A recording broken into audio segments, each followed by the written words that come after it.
Officer Sarah Martinez had been patrolling Highway 87 for nearly 8 years, and she thought she had seen everything.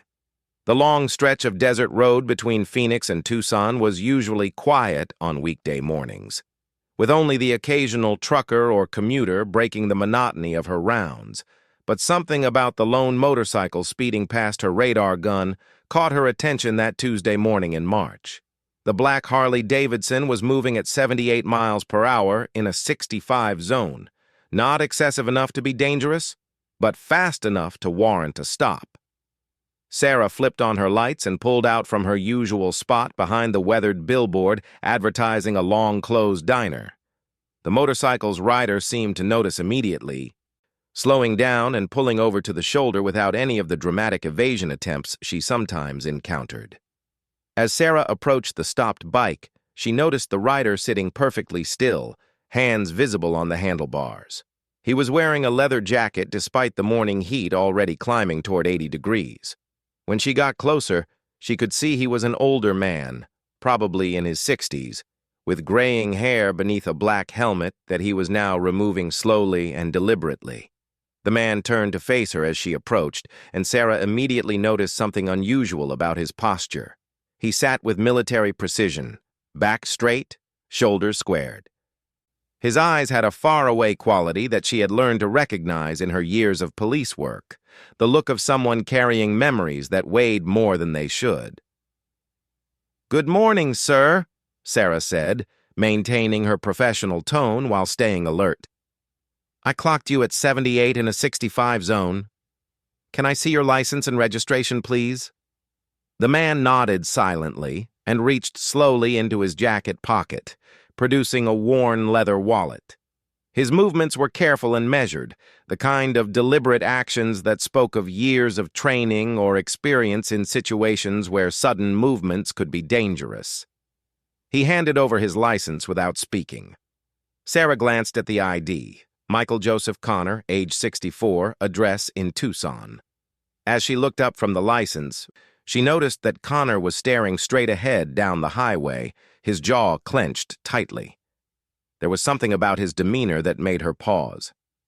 In 8 years of traffic stops, Sarah had developed an instinct for reading people, and everything about this man suggested he was carrying something heavy. "Mr. Connor, is everything all right today?" she asked, her tone softening slightly. "You seem upset about something." For the first time since the stop began, Connor looked directly at her. His eyes were red-rimmed, and Sarah could see he was fighting back emotion. He opened his mouth as if to speak, then closed it again, shaking his head. "I'm fine, officer," he finally managed, but his voice cracked slightly on the words. "Just trying to get home." Sarah had been trained to trust her instincts, and everything about this situation felt different from her usual traffic stops. The man's military bearing, his obvious emotional state, and something indefinable about the way he carried himself suggested there was more to this story. She found herself genuinely concerned rather than simply going through the motions of writing a ticket. "Where are you coming from this morning?" she asked, stepping closer to the motorcycle. That's when she noticed the small items attached to the bike's handlebars, military unit patches and what appeared to be memorial ribbons fluttering in the desert breeze. Connor's composure finally cracked. His shoulders sagged, and he looked down at his hands gripping the handlebars. "I just came from the VA hospital in Phoenix," he said quietly. "Got some news I wasn't expecting." Sarah felt her heart sink. She had several family members who were veterans, and she knew that news from the VA could range from bureaucratic frustrations to life-changing medical diagnoses. The way Connor was struggling to maintain his composure suggested it was closer to the latter. "I'm sorry to hear that, Mr. Connor," she said, meaning it. "Would you like to tell me what's going on?" Connor was quiet for a long moment, staring out at the empty highway stretching toward the horizon. Finally, he spoke in a voice barely above a whisper. 37 years I served my country.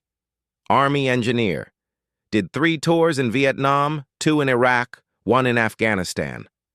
Thought I was invincible, you know. Thought I'd beaten the odds." Sarah waited, sensing he needed to get this out. "Doctor told me this morning I've got stage 4 lung cancer, mesothelioma, from all the asbestos exposure in those old military buildings overseas. Says I've got maybe 6 months if I'm lucky." Connor's voice was steady now, but tears were running down his weathered cheeks. The weight of his words hit Sarah like a physical blow. She had pulled over a man who had just received a death sentence, someone who had spent decades serving his country only to be killed slowly by that same service. The speeding ticket she had been preparing to write suddenly seemed absurdly insignificant. "Mr. Connor, I am so sorry," she said, and she meant every word. "That's terrible news. Is there someone you can call? Family member? Someone who can drive you home?" Connor shook his head. "Wife died 2 years ago. Kids live back east. I just needed to get on my bike and ride, you know? Clear my head before I have to start making phone calls and arrangements." He looked up at her with a weak smile. "Guess I was riding a little faster than I should have been." Sarah found herself at a crossroads that wasn't covered in any police manual. Technically, Connor had been speeding, and she had grounds to cite him, but everything about this situation called for human compassion rather than strict adherence to protocol. This was a man who had served his country with honor for nearly 4 decades, who had just received devastating news, and who was trying to process the biggest shock of his life in the only way he knew how.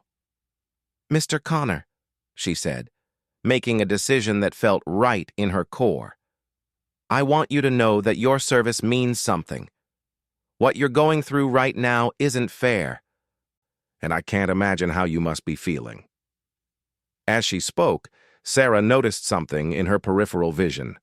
Far down the highway, coming from the direction of Phoenix, she could see a dust cloud growing larger. At first, she thought it might be a convoy of trucks, but as the shapes became clearer, she realized it was something much more unusual for this stretch of desert highway. Connor had noticed it too, turning to look back down the road they had both traveled.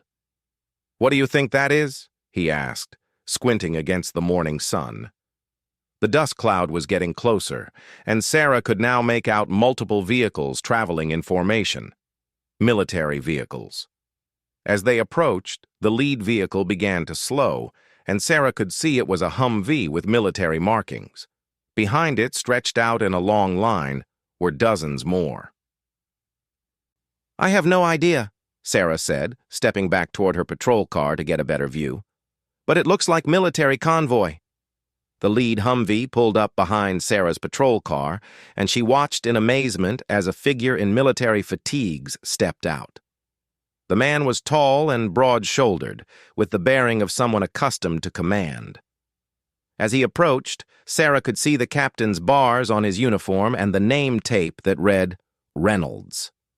What happened next would change everything Sarah thought she knew about coincidence, about the bonds between military service members, and about the power of being in exactly the right place at exactly the right moment. The morning that had started as a routine traffic stop was about to become something none of them would ever forget. Captain James Reynolds had been leading military convoys for 15 years, but he had never stopped his entire formation for a civilian traffic stop. Something about the scene ahead of him, a police officer, a lone motorcyclist, and the way both figures seemed frozen in an intense conversation, made him signal his driver to pull over. As Reynolds approached the patrol car, he could see the police officer was a woman in her 30s, professional, but clearly engaged in something more serious than a routine citation. The motorcyclist was an older man whose posture immediately caught Reynolds' attention. Even sitting on a bike, receiving what appeared to be a traffic ticket, the man held himself with the unmistakable bearing of a career military service member. "Excuse me, officer," Reynolds said, addressing Sarah with the courteous tone he used with civilian law enforcement. "I'm Captain Reynolds, Army Corps of Engineers. Is everything all right here? My convoy noticed you had been stopped for quite a while."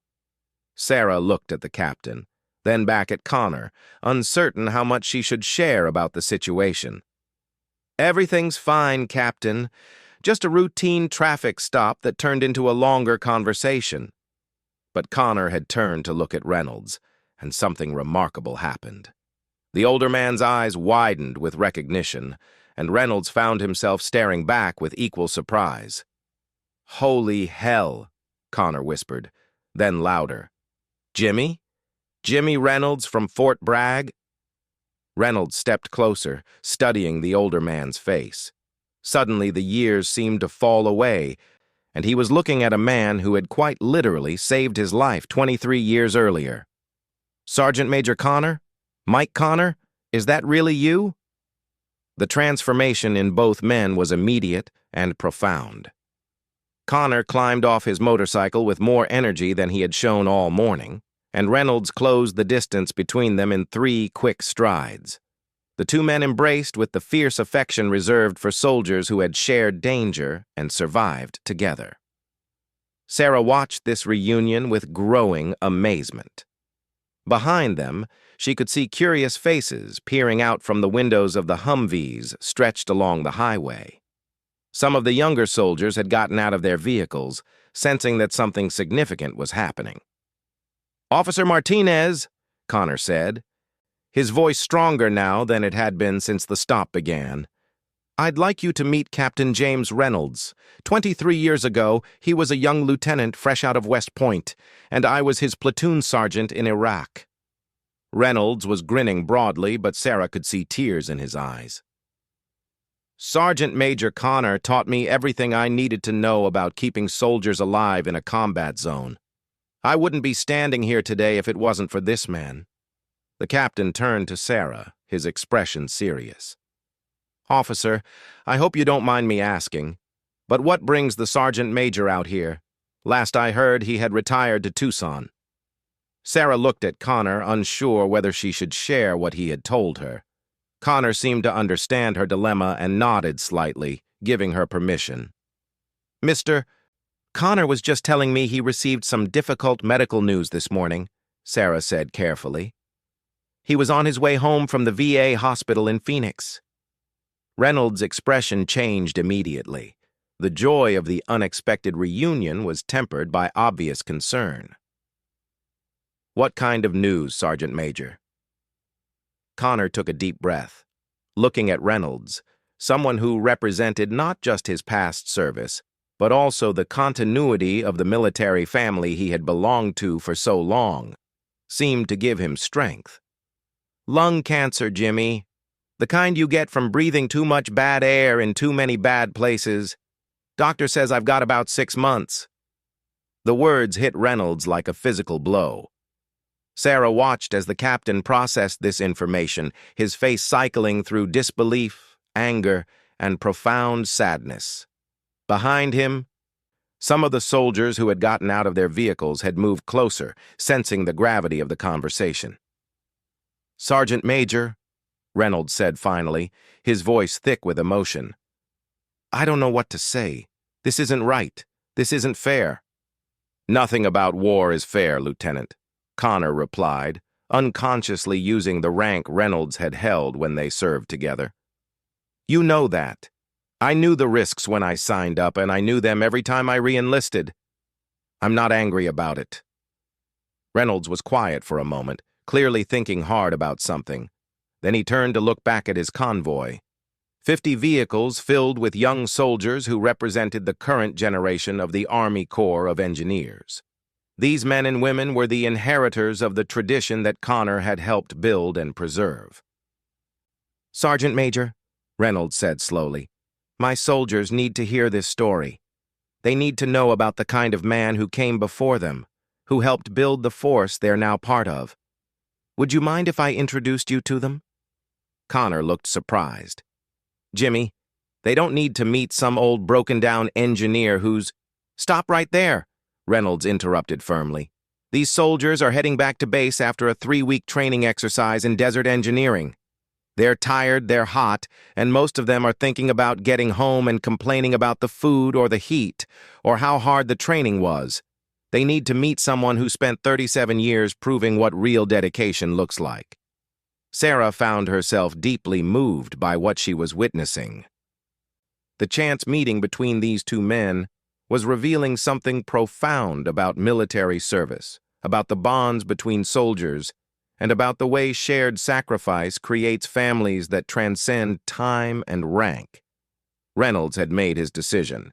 He turned to one of the soldiers who had approached, a young sergeant who was clearly his senior non-commissioned officer.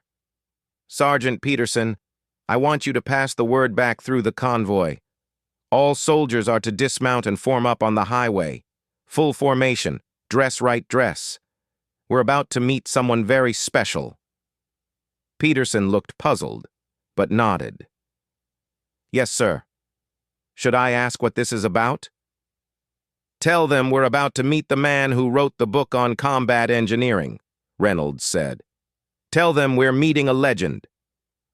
As Peterson jogged back toward the convoy, shouting orders, Connor turned to Reynolds with a mixture of gratitude and discomfort. "Jimmy, you don't need to make a big production out of this. I'm just trying to get home and figure out how to spend whatever time I have left." "Sergeant Major," Reynolds said quietly, "with all due respect, you're wrong. This isn't about making a production. This is about giving these young soldiers a chance to meet someone who embodies everything they're supposed to aspire to. And maybe, just maybe, it's about giving you a chance to see that 37 years of service created something bigger than you know." Sarah watched as soldiers began emerging from the Humvees all along the highway. Young men and women in desert camouflage, moving with the practiced efficiency of a well-trained unit. They formed up in ranks on the asphalt, standing at attention in the growing heat of the desert morning. The sight of 50 soldiers standing in formation on a desert highway, all because of a chance traffic stop that had led to an impossible reunion, was unlike anything Sarah had ever witnessed. And somehow, she sensed that the most remarkable part of this story was still to come. Reynolds straightened his uniform and began walking toward his soldiers, gesturing for Connor to follow. "Come on, Sergeant Major. It's time for you to meet the future of the Corps of Engineers, and it's time for them to meet their past." The formation of 50 soldiers standing at attention on the desert highway created a sight that Sarah knew she would remember for the rest of her life. The morning sun cast long shadows across the asphalt as Captain Reynolds led Connor toward the assembled troops. Sarah followed at a respectful distance, understanding that she was witnessing something extraordinary. Reynolds stopped in front of his soldiers and called them to parade rest. The synchronized movement of 50 pairs of boots hitting the pavement echoed across the desert. Then he began to speak, his voice carrying clearly in the still morning air. "Soldiers of the 47th Engineer Battalion," Reynolds began, "today we have encountered something that doesn't happen often in military service. We have met a legend. The man standing beside me is Sergeant Major Michael Connor, United States Army, retired after 37 years of service to our nation." Connor stood quietly beside Reynolds, clearly uncomfortable with the attention but maintaining his military bearing. Sarah could see that many of the young soldiers were studying him with curiosity and growing respect. Reynolds continued. "Sergeant Major Connor served 3 tours in Vietnam, 2 in Iraq, and 1 in Afghanistan. He was the senior non-commissioned officer who taught officers like me how to keep soldiers alive in combat zones. He was the engineer who built bridges under fire, cleared roads through minefields, and solved problems that the textbooks said couldn't be solved." A young soldier in the front rank, barely out of his teens, raised his hand slightly. Reynolds nodded at him. "Sergeant Major," the soldier said, "what was the hardest engineering challenge you ever faced?" Connor looked at the young man for a moment, then at the faces of all the soldiers watching him. Something in their expressions, genuine interest, respect, and the eagerness of people who wanted to learn from experience, seemed to give him strength. "Son," Connor said, his voice carrying clearly across the formation, "the hardest challenge was never the engineering. The hardest challenge was always making sure everyone came home. You can rebuild a bridge. You can't rebuild a life." The simple wisdom of his words seemed to resonate with the soldiers. Sarah could see several of them nodding, understanding that they were hearing something important. Another soldier spoke up. "Sergeant Major, did you ever think about quitting? I mean, 37 years is a long time." Connor was quiet for a moment, and Sarah could see him struggling with emotion again. "I thought about quitting every time I lost someone," he said finally. "Every time a young soldier didn't make it home to their family, I wondered if it was worth it. But then I'd look around at all the other young soldiers who were depending on me to teach them how to survive, how to do their jobs, how to serve something bigger than themselves. That's what kept me going." Reynolds stepped forward again. "What Sergeant Major Connor isn't telling you," he said, "is that in Iraq he personally saved my life and the lives of 12 other soldiers when our convoy was ambushed. He exposed himself to enemy fire to repair a damaged bridge that was our only way out. Without his actions, none of us would have made it home." The soldiers were listening with complete attention now. Sarah realized that for many of them, this was the first time they had met a veteran of earlier conflicts, someone who represented the continuity of military service across generations. A female soldier near the back called out, "Sergeant Major, what advice would you give us? What do you want us to know?" Connor looked out at all their faces, young, eager, representing the future of military engineering. When he spoke, his voice was strong and clear, carrying all the authority of his decades of experience. "Remember that you're part of something bigger than yourselves," he said.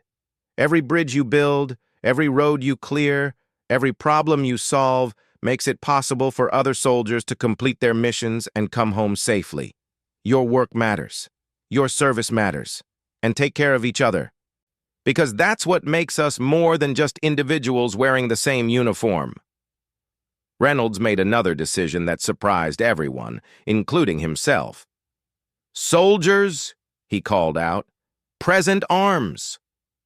The formation snapped to attention, and 50 right hands rose in perfect unison to render a salute to the old sergeant major standing before them.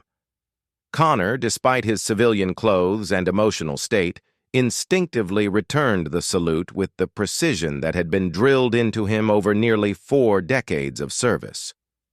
The moment stretched out, suspended in the desert heat, as 3 generations of soldiers connected across time through the simple gesture of mutual respect. Sarah found tears in her own eyes as she watched this impromptu ceremony taking place on a highway where she had expected to write a simple speeding ticket. When the salutes were completed and the soldiers returned to parade rest, Reynolds had one more surprise. "Sergeant Major," he said, "I want to make you an offer. These soldiers are heading back to Fort Carson in Colorado Springs. It's going to be a long convoy, and we could use an experienced engineer to ride along and share some of his knowledge with the next generation." Connor looked surprised. "Jimmy, I appreciate the offer, but I've got a motorcycle, not a Humvee." "We'll trailer your bike," Reynolds said quickly. "You can ride in my vehicle. And Sergeant Major, when we get to Colorado Springs, I want you to meet the battalion commander. I want him to hear your story. I want you to see what the Corps of Engineers has become, how your legacy has continued." Sarah watched Connor consider the offer. She could see him weighing his desire to get home and process his diagnosis against the unexpected opportunity to reconnect with the military family he had served for so long. "What about my medical appointments?" Connor asked. "I've got follow-up tests scheduled." "We'll make sure you get to them," Reynolds promised. "But Sergeant Major, these soldiers need what you have to offer, and maybe, just maybe, you need what they have to offer too." Connor looked out at the formation of young soldiers, then at Reynolds, then at Sarah. "Officer Martinez," he said, "what do you think? Should an old soldier take one more ride with his unit?" Sarah felt the weight of the moment. This man had started the morning facing his mortality alone, processing devastating news with no one to share it with except a police officer who had stopped him for speeding. Now he was being offered a chance to reconnect with the military community that had defined his life, to share his experience with young soldiers who could benefit from his wisdom. "Mr. Connor," Sarah said, "I think sometimes the universe puts us exactly where we need to be at exactly the right moment. I think this is one of those moments." Connor nodded slowly, then turned to Reynolds. "All right, Lieutenant," he said, using the old rank again with a slight smile. "Let's go teach these young engineers what the Army is really about." The cheer that went up from the formation of soldiers was spontaneous and heartfelt. As Sarah watched Connor shake hands with soldier after soldier, each one thanking him for his service and eager to hear more of his stories, she realized she had witnessed something remarkable.